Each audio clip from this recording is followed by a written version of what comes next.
ഇയ്യോബിന്റെ പുസ്തകത്തിൽ നിന്നാണ് ഇന്ന് ധ്യാനിക്കുന്നത്. 42-ാം അധ്യായത്തിൻ്റെ 9-10 വാക്യങ്ങളാണ്. 9-ാം വാക്യത്തിൻ്റെ അവസാനത്തെ ഭാഗം മുതലാണ് നമ്മൾ വായിക്കാൻ പോകുന്നത്. യഹോവ ഇയ്യോബിൻ്റെ മുഖത്തെ ആദരിച്ചു എന്ന് പറയുന്നിടം മുതൽ നമ്മൾ വായിക്കും. 9ഉം 10ഉം വാക്യം. ഇയ്യോബിൻ്റെ പുസ്തകം 42-ാം അധ്യായത്തിൻ്റെ 9-ാമത്തെയും 10-ാമത്തെയും വാക്യമാണ്. 9-ാമത്തെ വാക്യത്തിൻ്റെ ഒടുവിലത്തെ ഭാഗം മുതൽ നമുക്ക് വായിക്കാം. യഹോവ ഇയ്യോബിന്റെ മുഖത്തെ ആദരിച്ചു. ഇയ്യോബ് തന്റെ സ്നേഹിതന്മാർക്ക് വേണ്ടി പ്രാർത്ഥിച്ചപ്പോൾ യഹോവ അവന്റെ സ്ഥിതിക്ക് ഭേദം വരുത്തി. മുമ്പേ ഉണ്ടായിരുന്നതൊക്കെയും യഹോവ ഇയ്യോബിന് ഇരട്ടിയായി കൊടുത്തു. മതി. നല്ല വചനത്തിനായിട്ട് ഞാൻ കർത്താവിന് സ്തോത്രം ചെയ്യുകയാണ്. ദൈവം ഒരു മനുഷ്യന് കൊടുത്ത 3 കാര്യങ്ങളുടെ വിവരണമാണ് ഈ വാക്യത്തിനകത്ത് പരിശുദ്ധാത്മാവ് കുറിച്ചിരിക്കുന്നത്. 1-ാമത്തെ സന്ദേശം, യഹോവ ഇയ്യോബിനെ ആദരിച്ചു. 2, യഹോവ ഇയ്യോബിൻ്റെ സ്ഥിതിക്ക് ഭേദം വരുത്തി. 3, യഹോവ ഇയ്യോബിന് ഇരട്ടിയായി കൊടുത്തു. 3 കാര്യം പ്രസംഗിക്കുമ്പോൾ ഇന്നത്തെ ദൂത് തീരും. 1-ാമത്തെ ദൂതാണ് നിങ്ങളോട് പറയാൻ പരിശുദ്ധാത്മാവിൻ്റെ ഉള്ളിൽ തന്നിരിക്കുന്ന ഏറ്റവും വലിയ നിയോഗം. സ്തോത്രം. യഹോവ ഇയ്യോബിനെ ആദരിച്ചു, അല്ലെങ്കിൽ ഇയ്യോബിൻ്റെ മുഖത്തെ ആദരിച്ചു. ആദരിച്ചു എന്ന പദത്തിന് വേറെ കുറേ അർത്ഥങ്ങളുണ്ട്. ബഹുമാനിച്ചു, മാനിച്ചു എന്നൊക്കെ ഉള്ള പദങ്ങളുണ്ട്. അങ്ങനെയാണെങ്കിൽ ഇന്ന് മെസ്സേജ് തുടങ്ങുമ്പോഴേ പറയാം, എക്കാലവും കഷ്ടകാലവും സമൃദ്ധിയും മാത്രമുള്ള കാലമല്ല, നീ ദൈവത്താൽ മാനിക്കപ്പെടുന്നൊരു കാലം കൂടെ നിനക്ക് വരാൻ പോവുക. അതാണ് ഇന്നത്തെ സന്ദേശം. അടുത്തിരിക്കുന്ന ആളെ നോക്കി ഒരു വിശ്വാസം പറ, ദൈവം നിന്നെ മാനിക്കാൻ പോവുക. നിങ്ങൾ ഇന്ന് തൊട്ട് ഈ ദൂതിനെ മനസ്സിൽ കരുതുന്നു എങ്കിൽ നിങ്ങൾ ഒരിക്കൽ പോലും ചിന്തിച്ചിട്ടില്ലാത്ത ചില മാന്യതകൾ ദൈവത്താൽ നിങ്ങൾക്ക് വേണ്ടി ഒരുക്കപ്പെടാനുള്ള ആ ദൈവിക സമയമായി എന്നാണ് ഇന്ന് പരിശുദ്ധാത്മാവ് ഈ വചന വെളിപ്പാടിലൂടെ നിങ്ങളോട് സംസാരിക്കുന്നത്. ഇയ്യോബിൻ്റെ ജീവിതത്തിൻ്റെ 3 കാലഘട്ടങ്ങൾ ഞാൻ മുൻ പ്രസംഗങ്ങളിൽ പറഞ്ഞിട്ടുണ്ട്. അതൊന്നുകൂടെ ഒന്ന് പറഞ്ഞിട്ട് ഈ വാക്യത്തിൻ്റെ വെളിപ്പാടുകളിലേക്ക് വരാം. 1, ഇയ്യോബിന് എല്ലാം ഉണ്ടായിരുന്ന ഒരു കാലം. 2, ഇയ്യോബിന് ഒന്നുമില്ലാത്തൊരു കാലം. 3, നഷ്ടപ്പെട്ടതെല്ലാം ഇരട്ടിയായി തിരിച്ചു കിട്ടിയ ഒരു കാലം. നിങ്ങളിങ്ങോട്ട് ശ്രദ്ധിച്ച് കേൾക്കണം. 1, എല്ലാം ഉള്ള കാലം. 2, എല്ലാം നഷ്ടപ്പെട്ട കാലം. 3, എല്ലാം ഇരട്ടിയായി തിരിച്ചു കിട്ടിയ കാലം. എല്ലാമുള്ള കാലത്ത് നിന്ന് ഒന്നുമില്ലാത്ത കാലത്തിലേക്ക് ആരെങ്കിലും വഴുതി വീണെങ്കിൽ നിരാശപ്പെടേണ്ട. സർവ്വതും മടക്കിത്തരുന്നൊരു കാലം കൂടെ നിനക്ക് വരാൻ പോകുന്നുണ്ട്. അത് വിശ്വസിക്കുന്ന എത്ര പേര് ഇതിനകത്തുണ്ട്?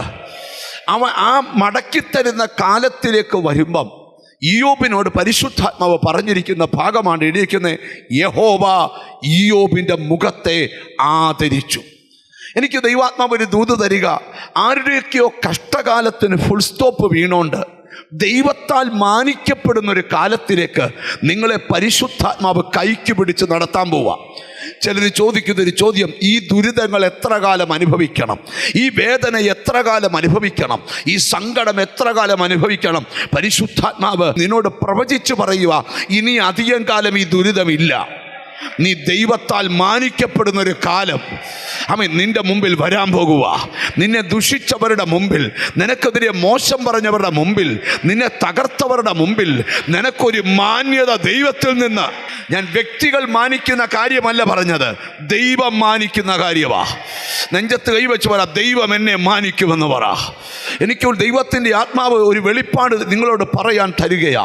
വർഷങ്ങൾ കൊണ്ട് ഒരേ ലെവലിൽ ജീവിതം നയിച്ചിട്ട് എൻ്റെ ലൈഫ് എന്തുകൊണ്ട് വിജയിക്കത്തില്ലെന്നൊരു ചോദ്യചിഹ്നവുമായി ഇന്ന് ഈ വചനം കേൾക്കുന്നുണ്ടെങ്കിൽ നിന്നോട് ദൈവത്തിന് ദൂതുണ്ട്. ആ കാലം തീരാൻ പോവാ.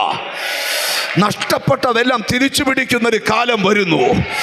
നിന്റെ സ്ഥിതിക്ക് ഭേദം വരുന്നൊരു കാലം വരുന്നു. ആത്മകണ്ണുകളിലൂടെ കണ്ടേ, കർത്താവേ എൻ്റെ സ്ഥിതിക്കൊന്ന് ഭേദം വരട്ടെ. ഞാൻ എൻ്റെ പ്രാർത്ഥനാ മുറിയിൽ ഇങ്ങനെ ഒരു ശബ്ദം കേട്ടു, എൻ്റെ ജനത്തെ ഞാൻ മാനിക്കാൻ പോവുക. അതാണ് ഇന്നത്തെ ദൂത്. നിനക്ക് പോലും വിശ്വസിക്കാൻ പറ്റാത്ത രീതിയിൽ നിന്റെ ദേശത്ത് ദൈവം നിന്നെ മാനിക്കുന്ന ദിവസങ്ങൾ ഇതാ വിദൂരമല്ലാതെ വെളിപ്പെടാൻ പോവുക. മനസ്സിൽ പ്രാർത്ഥിയില്, കർത്താവേ എന്നെ ഒന്ന് മാനിക്കണമേ.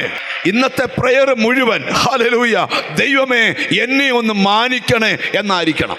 ഞാൻ വചന വെളിപ്പാടിലോട്ട് നിങ്ങളുടെ ചിന്തകളെ കൊണ്ടുവരാം. ദൈവത്തിന് സ്തോത്രം. എല്ലാവരെയും ദൈവം മാനിക്കുന്നുണ്ടോ? ദൈവത്തിന് മുഖപക്ഷമുണ്ടോ?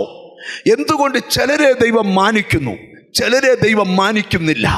ഒരു വാക്യത്തോടെ ധ്യാനം തുടങ്ങാം. ശൗമേലിൻ്റെ 1-ാം പുസ്തകം 2-ാം അധ്യായത്തിൻ്റെ 30-ാമത്തെ സുപരിചിതമായ വാക്യത്തോടെ ധ്യാനം ആരംഭിക്കാം. എന്താണ് നമ്മളെ ദൈവം മാനിക്കാത്തത്? എന്താണ് നമ്മൾ ദൈവം ആഗ്രഹിക്കുന്ന ഒരു അനുഗ്രഹത്തിലേക്ക് ചെന്ന് കയറാത്തത്? വായിച്ചു കേൾക്കാം ആ വാക്യം. ആകയാൽ ഇസ്രായേലിന്റെ ദൈവമായ യഹോവ ഇപ്രകാരം അരുളി ചെയ്യുന്നു, നിന്റെ ഭവനവും നിന്റെ പിതൃഭവനവും ദൈവം ഏലിയോട് സംസാരിക്കുക. ഇസ്രായേലിന്റെ ദൈവം ഇപ്രകാരം അരുളി ചെയ്യുന്നു, നിന്റെ ഭവനവും നിന്റെ ഭവനവും നിന്റെ പിതൃഭവനവും നിന്റെ പിതൃഭവനവും എന്റെ സന്നിധിയിൽ നിത്യം പരിചരിക്കുമെന്ന് ഞാൻ കൽപ്പിച്ചിരുന്നു നിശ്ചയം. ഇപ്പോഴോ യഹോവ അരുളി ചെയ്യുന്നു, അങ്ങനെ ഒരിക്കലും ആകയില്ല. എന്നെ മാനിക്കുന്നവരെ ഞാൻ മാനിക്കും. എന്താ കാര്യം? എന്നെ മാനിക്കുന്നവരെ മാത്രമേ ഞാൻ മാനിക്കത്തുള്ളൂ. എന്നെ നിന്ദിക്കുന്നവർ നിന്ദിതരാകും. എന്നെ ആര് നിന്ദിക്കുന്നോ അവർ നിന്ദിതരായിത്തീരും. ഇനി നിങ്ങൾ എന്നെ ശ്രദ്ധിക്കണം. സർവശക്തനായ ദൈവം ഏലിയോട് പറഞ്ഞു, നീയും നിന്റെ മക്കളും നിത്യം എൻ്റെ സന്നിധിയിൽ ശുശ്രൂഷിക്കും. ഒരു മാറ്റവുമില്ല. ദൈവം പറഞ്ഞതാ. ഞാനൊരു ദൂത് നിന്നോട് പറയാം. നിന്നോടും എന്നോടും 100 കണക്കിന് പ്രവചനങ്ങൾ ദൈവം പറഞ്ഞിട്ടുണ്ട്. രാത്രി ഉറക്കത്തിൽ ദർശനങ്ങൾ കണ്ടിട്ടുണ്ട്, സ്വപ്നങ്ങൾ കണ്ടിട്ടുണ്ട്. നിന്നെ അനുഗ്രഹിക്കാം, എന്നെ സേവിക്കുന്നവനക്ക് 1000 തലമുറ വരെ ദയ കാണിക്കാമെന്ന് വാഗ്ദത്തമുണ്ട്. പക്ഷേ വാഗ്ദത്തം എത്രയുണ്ടെങ്കിലും ദൈവം ഒരു കാര്യം പറയാം, എന്നെ മാനിക്കാത്ത ഒരുത്തരെ ഞാൻ മാനിക്കത്തില്ല. നിങ്ങൾ ശ്രദ്ധിച്ചേ, ആര് ദൈവത്തെ മാനിക്കുന്നുണ്ടോ അവനെ ദൈവം മാനിച്ചിരിക്കും. ആര് ദൈവത്തെ നിന്ദിക്കുമോ അവനെ ദൈവവും നിന്ദിതനാക്കി തീർക്കും. ഇന്ന് ഈ മെസ്സേജ് കേട്ടോണ്ടിരിക്കുമ്പോൾ മനസ്സിനകത്തൊന്ന് തീരുമാനിച്ചേ, എങ്ങനെയാ ദൈവത്തെ മാനിക്കുന്നേ? അതൊക്കെയാണ് ഇന്നത്തെ ചിന്ത. ദൈവത്തിന് സ്തോത്രം. ഏലിയുടെ മക്കളെ കുറിച്ച് വേദപുസ്തകത്തിൽ പഠിപ്പിക്കുന്ന ഒരു കാര്യമുണ്ട്. ഞാൻ പേരൻസിനോട് വളരെ സ്നേഹത്തോടെ പഠിപ്പിക്കുന്ന ഒരു സന്ദേശമാണ് ഇന്നിവിടെ പറയാനായിട്ട് പോകുന്നത്. ദൈവത്തിന് സ്തോത്രം. ഏലിക്ക് പറ്റിയ കുഴപ്പമിടാ, ഏലി അവൻ്റെ മക്കളെ വേണ്ടവണ്ണം ഉപദേശിച്ചില്ല. പേരൻസിന് തെറ്റു സംഭവിക്കരുത്. നിങ്ങൾ കൈയടിച്ച് ആത്മാവിൽ നിറഞ്ഞ് ജീവിച്ച് പോയാൽ പോരാ. നിങ്ങൾ എന്ത് പഠിച്ചോ, എന്ത് സഭ പഠിപ്പിച്ചോ അത് നിന്റെ മക്കളെ പഠിപ്പിക്കണം. ഒരു പാസ്റ്ററുടെ മുമ്പിൽ ഒരു സഭയിലെ വിശ്വാസികൾ അല്ലെങ്കിൽ കുഞ്ഞുങ്ങളെ കിട്ടുന്നത് കേവലം 2-3 മണിക്കൂറാണ്. എന്നാൽ പേരൻസിൻ്റെ കയ്യിൽ ആ കുഞ്ഞുങ്ങൾ ഇരിക്കുന്നത് ധാരാളം മണിക്കൂറുകൾ ഇരിക്കും. കുഞ്ഞുങ്ങളെ നല്ലത് പറഞ്ഞ് പഠിപ്പിക്കാഞ്ഞത് കൊണ്ടും വേണ്ടതായി ഉപദേശിക്കാഞ്ഞുകൊണ്ടും ഏലിയുടെ പിള്ളേർ വഴിതെറ്റിപ്പോയി. അരുതാത്തതെല്ലാം അവർ ചെയ്തു കൂട്ടി. ഉടനെ ദൈവം പറയുക, ഏലി ഒരിക്കൽ പറഞ്ഞു, മനുഷ്യനോട് പാപം ചെയ്താൽ ദൈവത്തോട് അപേക്ഷിക്കാം, മനുഷ്യൻ ദൈവത്തോട് പാപം ചെയ്താൽ ആരോട് അപേക്ഷിക്കും? ഇങ്ങനെ ഏലി ചോദിച്ചു കഴിഞ്ഞിട്ടപ്പം ദൈവം പറയുകയാണ്, ദേണ്ട ഏലി, നിന്നോട് ഞാൻ പറഞ്ഞിരുന്നു, നിത്യം ദൈവത്തിന് സ്തോത്രം നിന്റെ സന്തതി എൻ്റെ മുമ്പിൽ ശുശ്രൂഷിക്കും. പക്ഷേ ഇപ്പോൾ യഹോവ അരുളി ചെയ്യുന്നു, അങ്ങനെ ഒരിക്കലും ആകയില്ല. എന്താ കാര്യം? എന്നെ മാനിക്കാത്ത നിന്റെ സന്തതി ഒരിക്കലും ശുശ്രൂഷ ചെയ്യത്തില്ല. ഞാനൊരു ദൂത് നിന്നോട് പറയാം, ആര് ദൈവത്തെ മാനിക്കുന്നുണ്ടോ അവനെയും അവൻ്റെ സന്തതിയെ എൻ്റെ ദൈവം മാനിച്ചിരിക്കും. ഒരു നല്ല ഹല്ലേലൂയ പറഞ്ഞാട്ട്. ആരോടോ ദൈവാത്മാവ് പറയാം, നിന്നെ ദൈവം മാനിക്കാൻ സമയമായി. കൊടുക്കേണ്ടതുപോലെ ദൈവത്തിന് ബഹുമാനം കൊടുത്താൽ, മാനിക്കേണ്ട പോലെ ദൈവമേ മാനിച്ചാൽ, ദൈവവേലയെ മാനിച്ചാൽ അവനെ ദൈവം മാനിക്കാതിരിക്കത്തില്ല.